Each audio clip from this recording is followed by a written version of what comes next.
The main reason that I moved to the US is because there's a lot of opportunity, there's a lot of research in my field.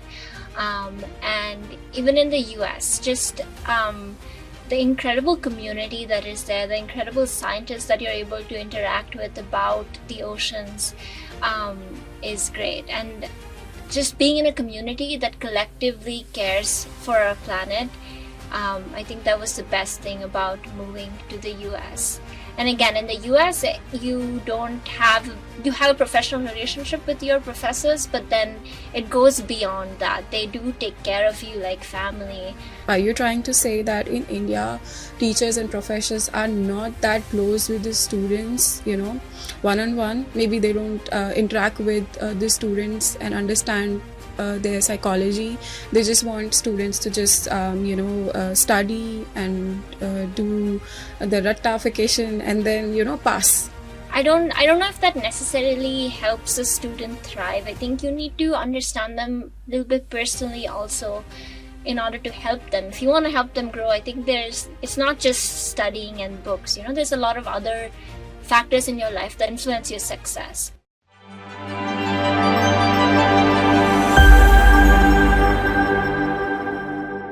Hi, Eesha. Hi. Ishani, and I would like to first of all say thank you to you for coming to my podcast. I know it's your holidays and you must be meeting your mom after so long, and I just end up randomly texting you and calling you for my podcast because I see you and I've seen that you have a great journey and you have traveled a lot, and I feel like you have a lot to share to our youngsters. So I thought of calling you on my podcast so that you can share your experiences, studying in India and as well as studying outside. So would you like to, since we haven't met for almost more than a decade, so I would like to know in your words what all you have been doing in those past years and what was your journey all about? Sure. Thank you for inviting me. I love to speak about what I do, so this is great. Thank you. You're welcome.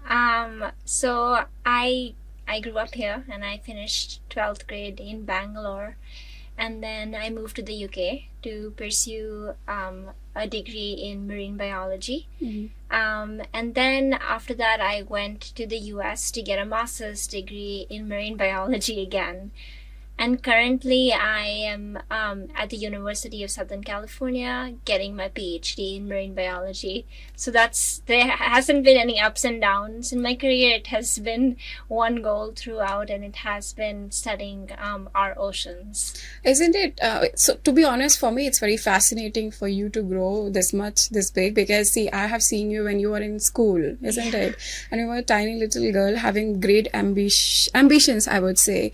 And I'm meeting you after 12 years, I think.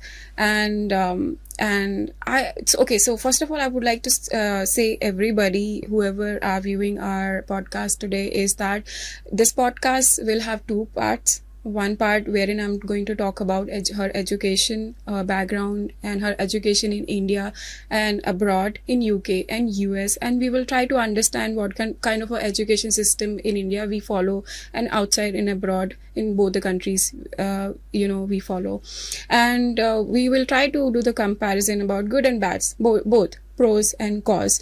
And the second part would be about her career, that the career that she opted, which is marine biologist, right? Yeah. Which is very new for me, which is, I think whoever is watching our podcast would be very new for all of us, and whatever you have achieved so far, we would like to know. So okay, we can start again, and tell me about the education system in India and in UK and US. What are the differences you have seen? I think in India, I don't think there's an environment where careers outside of being a doctor or an engineer, I don't think those careers are encouraged itself. Especially even the parents, a lot of Indian parents don't encourage their children to pursue non-traditional careers. And there are not a lot of universities here in India that have a program in marine biology. There might be one or two, but their research is not as extensive, even though we have the Indian Ocean and there's a lot to learn about the Indian Ocean. Although I'm glad that I did study here until the 12th grade, because I think it gave me a lot of grounding. I think I eventually want to come back home and come back to India and have my own marine biology lab someday. So I'm glad I had my basic education here. Okay. And then when I went to the UK, I went to a very small university. It was called Anglia Ruskin University. Okay. And I think I really thrived in that environment because it was very different. Because in India, the relationship that you share with your professors is very, very professional. It's very like to the class limited. But in the UK, professors encourage you to talk to them and ask questions, even outside of school. We actually had a professor that would take us to the pub close by and have his office hours in there. So it was a very safe environment to ask questions, because often students feel intimidated to ask questions. Yes. And I think that was something that I didn't find at all in the UK. And I was able to find a direction moving forward from there. And then I think the main reason that I moved to the US is because there's a lot of opportunity, there's a lot of research in my field. And even in the US, just the incredible community that is there, the incredible scientists that you're able to interact with about the oceans is great. And just being in a community that collectively cares for our planet, I think that was the best thing about moving to the US. And again, in the US, you have a professional relationship with your professors, but then it goes beyond that. They do take care of you like family. So that has been my experience. Okay, so I have another questions over here with this conversation. Is that, are you trying to say that in India, teachers and professors are not that close with the students, one-on-one? Maybe they don't interact with the students and understand their psychology. They just want students to just study and do the rattafication and then pass and get the good grades. Yeah, That's I all. think so. Maybe it's changed, but like in my experience of whatever until 12th grade, that's how it was. And I don't know if that necessarily helps a student thrive. I think you need to understand them a little bit personally also in order to help them. If you want to help them grow, I think it's not just studying and books. There's a lot of other factors in your life that influence your success. Right. So I think it's important for teachers to understand a student fully, and I don't know if the teachers here do that. I think it is just if you get A and if you get 100 on 100, then you're a great student. Otherwise, you are not. They will not even focus on you. Yeah. And they will not even try to understand why you're failing. Maybe your interest areas are different. Maybe you can, pursue those careers. So I have another question here that, since we have seen the trend in India that parents actually want their children to become a doctor, engineer, advocates, maybe some familiar profession, but the profession you chose, marine biologist. I don't know anybody in India, to be honest, in my knowledge. Maybe there must be. Maybe they must have studied from outside, came back to India. Maybe they have their own, maybe labs or maybe their careers over here. But I have no idea, to be honest. So when you actually decided, okay, you want to be a marine biologist, wasn't it difficult for you to, explain that to your family, and how was their response basically? Okay, so the first part of the answer is that it's actually, I never from the get-go thought that I wanted to be a marine biologist. Actually, growing up, I wanted to be an astronaut. And I think that somewhere drove me to this career is because I was never good at math, or I didn't want to do engineering, and a lot of astronauts are engineers or in that realm, and I was never good at that aspect. But I was able to go to summer school at Harvard, and then I learned about this field called astrobiology, which is studying the possibilities of life on other planets. Yes. During that course, they basically taught us that, like, the life in our oceans, the life in the deep oceans, could be very similar to the life that we might find on other planets, because the habitats there resemble the habitats on the moons of other planets. Oh, wow. And that's what inspired me to learn about the oceans and get involved into this field. And that's why in college I chose marine biology. Okay. And the second part of your question was, how did my family react? I think my mom was very, very supportive. I was very fortunate to have a mother that was completely supportive of this, because I think growing up, she really wanted to become a doctor, but was not able to because she had to start providing for her family and her siblings. And I think all she wanted for me growing up was to fulfill my dreams and do whatever I want to do, and for me to be successful in whatever I wanted to do. I actually want to interrupt you over here, and would like to say one sentence to your mother is, I think, strong mother raised strong daughter. Absolutely. Yeah. I think strong women raise strong women, because I think it was not just my mom, it was also my grandmom that had a big role in raising me for the way I am. And I don't know, I think I give all of the credit for who I am today to them, because they fostered such an environment for me to be independent and follow my dreams. So even I know your mom as well, and I have known her, be with you wherever you want to go, whatever you want to do. She have been your, I think, go-to person always, no matter what, and she had been always and have been supporting you, I'm sure, and you are proving yourself to her, and she must be very proud of whatever you're doing as of now. And so the next question is, like, since you mentioned that your family was very supportive and they have always encouraged you whatever you wanted to do in your career, what about the friends response? What about the colleagues response? Maybe neighbors responses?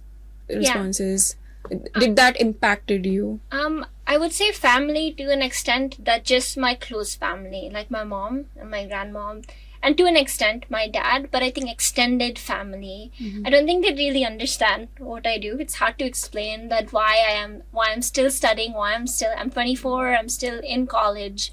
It's hard to explain that I'm doing my PhD and what that means. And it does, I mean, a lot of my family still says that, why don't you just come? My mom runs an art gallery, so they're just like, why don't you just come back and do this? Like, it's easy, like, everything is going to be given to you and you'll earn money. So I hear that a lot from my family, but it does impact me because I want to help my mother, but I don't want to sacrifice my dreams. Definitely. And in terms of friends, I think my friends have been supportive. My friends have always been proud and supportive. And I think sometimes in friend groups, in acquaintance groups, it's hard for me to explain what I do, because not a lot of people understand the importance of what I do, or what the importance of our oceans are. So it's hard to have these conversations sometimes, because a lot of people, when I talk to them and I'm like, the oceans help us fight climate change, and some people don't even care about climate change, and everyone is so engrossed in daily I think life. money is a daily big life. driving factor for everybody, and it's hard to have these conversations and convince them that there's like other things to care about too. Right. I have another question over here. Did you ever felt the fear of not being able to come back to India, since the profession you're into, you don't know whether you will be able to get a job here in India or not. Even though if you get a job, whether you'll be able to get that paycheck, which will, support your daily life, So did you face that fear ever, not being able to come back since your family is here? What about that? I think that fear still exists, because I don't know what the future holds. like I said, I ideally would like to come back and set things up. But we know with the bureaucracy in India, everything's hard to set up, and have your own something running. It's difficult to overcome that. But I think India is growing. It's a growing economy, and there's a lot of attention, not just in India but around the world, given to our environment. A lot of importance from world leaders given to our environment. So I hope and I think that in the future there will be more opportunities, there will be more careers to have in this field, in the sustainability and in the environment field. So I'm hoping that's how it goes, because that's what it looks like. Because a lot of world leaders have to care now, because a lot of places on earth can become inhabitable if we don't care, and if we keep ignoring the problems that we're having, then it's going to be difficult for us to live where we are living. Would you like to share, would you like to give a feedback to our government, what they should do about, what initiative they could actually take to encourage these, opportunities for our youngsters, for the Gen Zs, we call it, right? Yeah. I think the biggest thing is education. I think we need to have a system in place where we've read about global warming. I've read about global warming in our textbook, but it's like one small paragraph. But we need to have more extensive education about climate change and what's happening and why we should care. And I think also there should be more opportunities for us to connect with nature. When we live in a big city, it's so easy to forget that there's a whole ecosystem that is actually providing our life here, is giving us the oxygen that we breathe. So I think education system should help us go to these places and spend time in nature, so you can actually understand the importance of nature.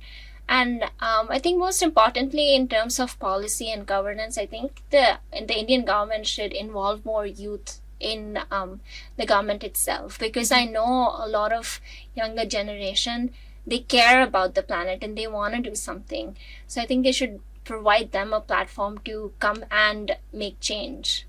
Okay, great. Thank you so much for the explanation, and I think it will definitely, reach somebody, and maybe they can do something about it. And since you mentioned that you always have a fear of not being able to come back, and if you even come back, you're not sure what kind of a job and opportunities you will get. So I would want you to explain, if you want to come back to India, since you are marine biologist, what kind of opportunities you would like to see here in India, how they can come up those kind of opportunities, what kind of organizations are there who are actually already working on it? Do you have like any idea about it? Would you like to share some information? So I think there are like a handful of universities that do have research in marine biology or ocean engineering, like Goa University and Chennai University. Those are the few that I can name. I think professionally, I would like to see more research positions.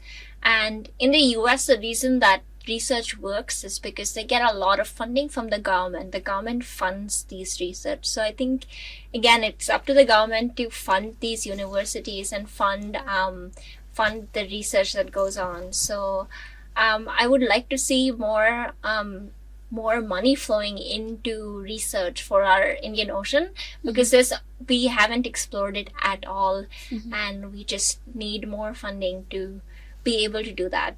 I think I would like to see more positions in research and faculty positions. So the few universities that I can name here that do marine biology research is Goa University and Chennai University. And the way research works in the US, at least, is that there's a lot of money that's flowing from the government to have these research expeditions. So I would like to see more funding from the Indian government so that we can explore the Indian Ocean. Okay. And I think that's where it starts. And I think there's also a lot of innovation and science that's involved. So maybe there are big multinational companies that also want to know more about the ocean or have technology that they want to deploy in the ocean. So that could be another route through which we can facilitate having research positions and faculty positions in India. Okay, another question that is coming up in my mind is, since it's related to marine, so is it like compulsory if you want to have lab in anywhere in the world, you have to be next to the ocean, or you can have lab anywhere? Sorry, it must be the lame question. No. But out of curiosity, I've asked you this. No, of course, it's not a lame question. Yeah. But I don't think you need to be near the ocean or near the coast to have a lab. It would be useful, but a lot of work that I do is carried out in a lab. It's my campus isn't very close to the coast, and it is in a lab, and we get our samples from the coast, and then we conduct whatever research we want in the lab. So it's not necessary for us to be established by the coast. It's helpful, but it's not necessary. Okay, so we can actually get the samples anywhere, Yeah. and we can start our own lab. So so government, who, if they would like to work on it and sponsor labs, or maybe private investors, if they would like to come up into this field, and they can invest anywhere in the world, and they can start a lab and hire people. So if suppose that happens, how you will prove the return? What is ROI in it?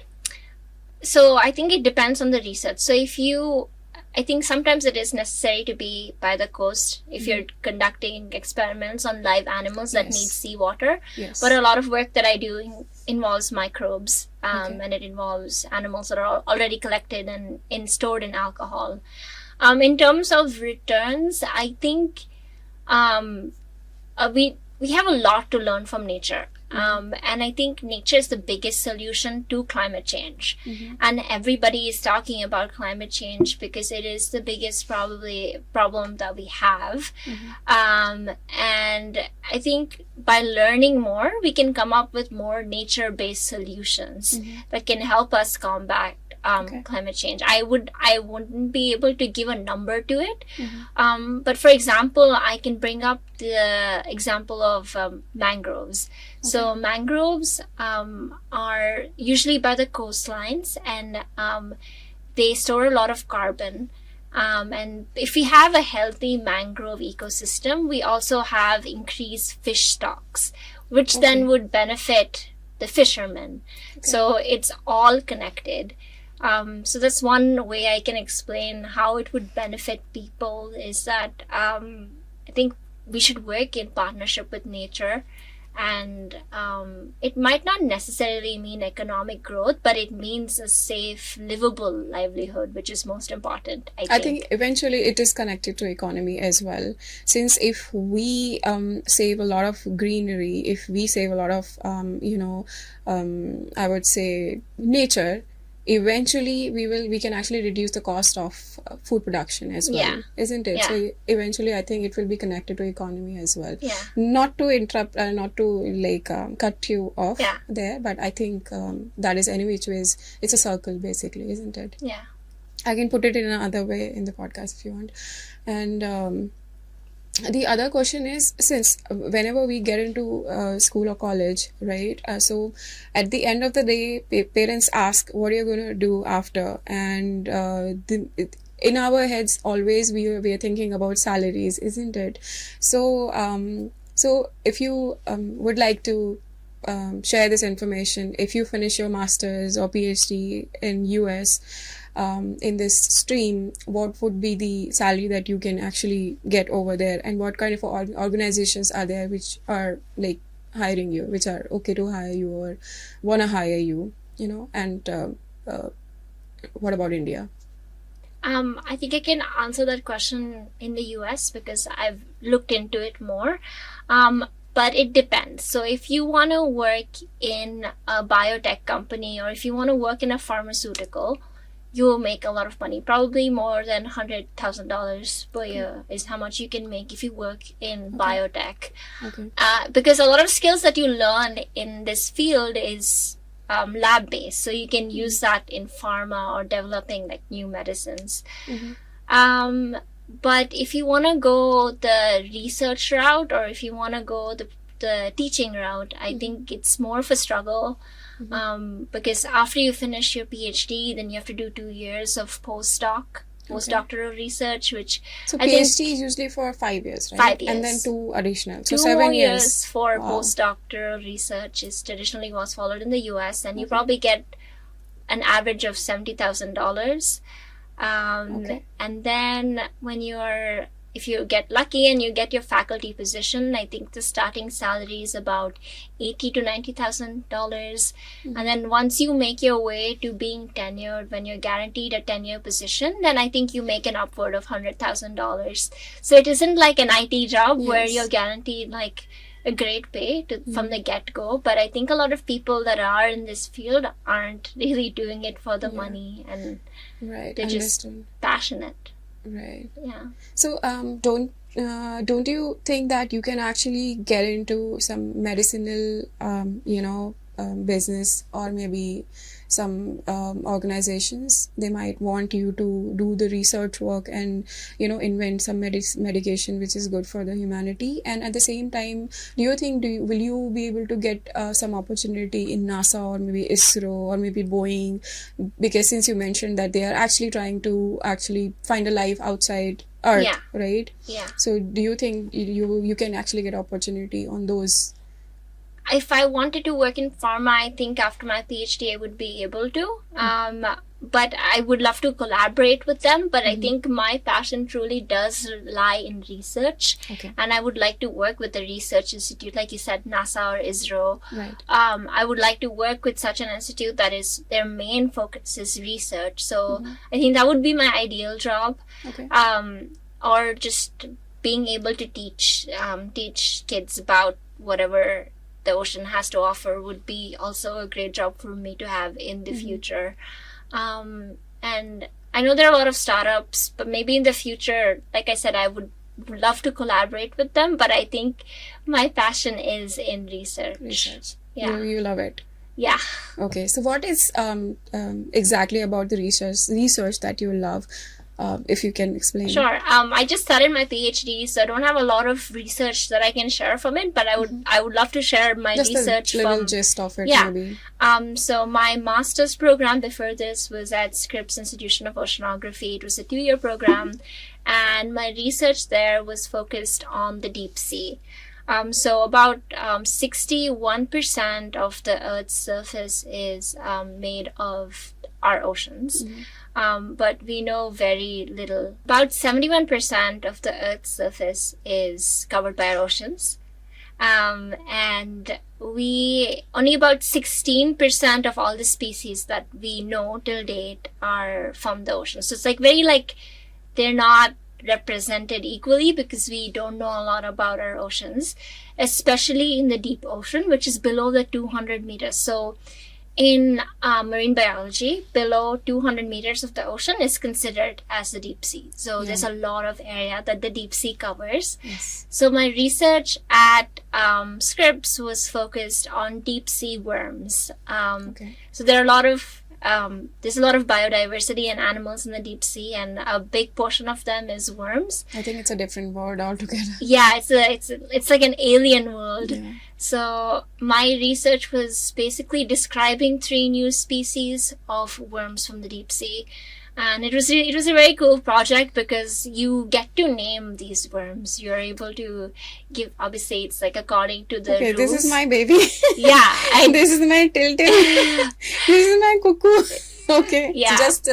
I just wanted to make this conversation a little light, but in a way that you actually get to name those species, whatever you are actually. Yeah, I actually named one of them after my grandmom. Okay. So it was cool to have the opportunity to do that. Yeah. What was the name? It was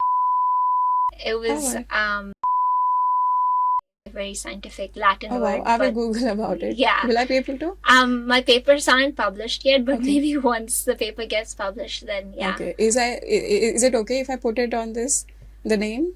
Because the papers are not published yet. I think we should wait, but Okay. yeah, we can discuss that later. I'll ask my professor. But, Okay, sure. Yeah.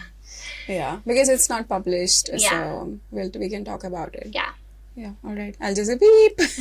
Whenever you mention the name, we'll just have the beep in it. Yeah. Yeah. How many classmates and you have over there in the same work stream? So when I did my master's program, there were about 80 people that started the graduate program, both master's and PhD. Okay. Right now at USC, University of Southern California, there are just 7 of us that started the PhD program there. Okay. So I think it varies college to college, just depending on the opportunity and funding that's available. Yeah. Right. So, would you mind me asking how much your studies costed you? In the UK, it was, I think, average between, so it was, my school fees was about £10,000, which was about 10 lakhs per semester. So there were two, so 20 lakhs overall per year, and it was a 3-year program. Okay. And my master's program was around, I think it was around $50,000. So 48 to 49 lakhs. Yeah. But my master's program was expensive, but the way my parents did help me initially, but there you have the opportunity to teach. So if you're a teaching assistant, your fees is reduced by half. Really? And then you also get a salary. In US? Yeah. Yeah. Okay. What was the name of the university? University of California, San Diego. San Diego. Yeah. Okay. That's where I did my master's. Okay. UCSD is the university, and then Scripps Institution of Oceanography is also like a department, I would say, that studies marine biology and oceanography. So overall, roughly, if I would say, approximately 90 lakh, or maybe in between crore. Yeah, I would say costed you. Yeah. Okay. And the students that you see over there with you, and did you face any kind of cultural shock when you moved there? Because I see a lot of stories, because I have so many friends who actually moved to US. Almost 90% of my friends moved to US. And some of them actually did very well, but few of them actually did complain about the racism and all. Did you face anything like that? I think I've been fortunate enough to I haven't faced anything like that. Okay. I think my cohort was very diverse, and I lived with Indian people. My best friends from the US are Indian, so I didn't face any sort of racism. I think it is a very diverse community. Okay. Again, I think that happens depending on where you go in the US, but in California at least, I think it's a very diverse culture they have. Yeah. So people from all over the world, you will find in California. Yes. Yeah, that is true though.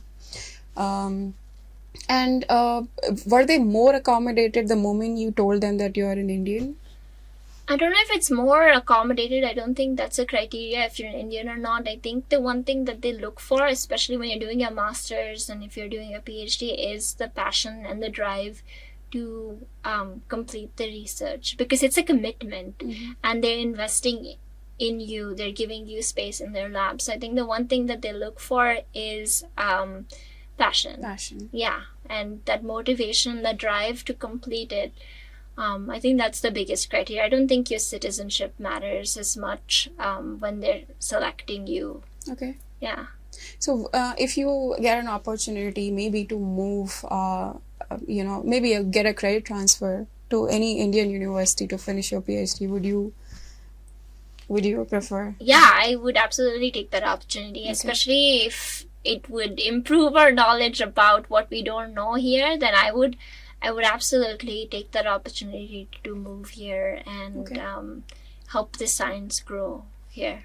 Yeah. Awesome. That's an awesome answer. I wanted to hear that actually, because I wanted people and government to hear that actually our people, our students, Gen Z actually do not want to go outside. They don't want to stay away from the family. They actually want to stay here, study here, contribute to our economy.